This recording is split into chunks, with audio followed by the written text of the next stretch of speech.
భగవద్గీత అధ్యాయం 2 శ్లోకం 23 శ్లోకం నైనం చిందంతి శస్త్రాని నైనం దహతి పావకః న చైనం క్లేదయంత్యాపో న శోషయతి మారుతః భావార్థం ఈ శ్లోకంలో శ్రీకృష్ణుడు ఆత్మ యొక్క అభేద్యతను అజేయతను వివరిస్తున్నాడు.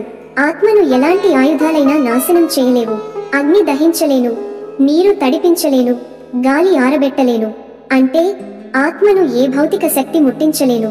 తాత్విక సందేశం ఇది మనకు చెప్పేది ఒక్కటే, ఆత్మ శాశ్వతం, నాశనానికి లోనయ్యేది కాదు.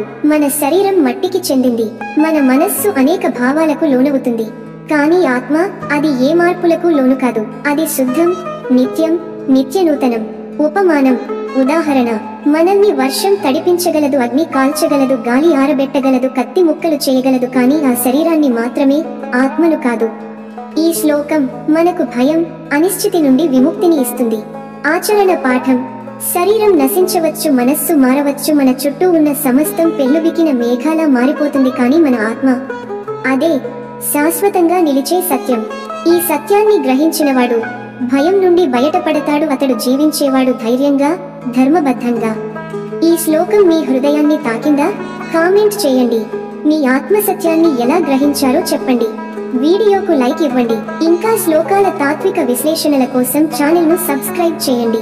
ఓం తత్ సత్. ధన్యవాదములు. జై శ్రీకృష్ణ.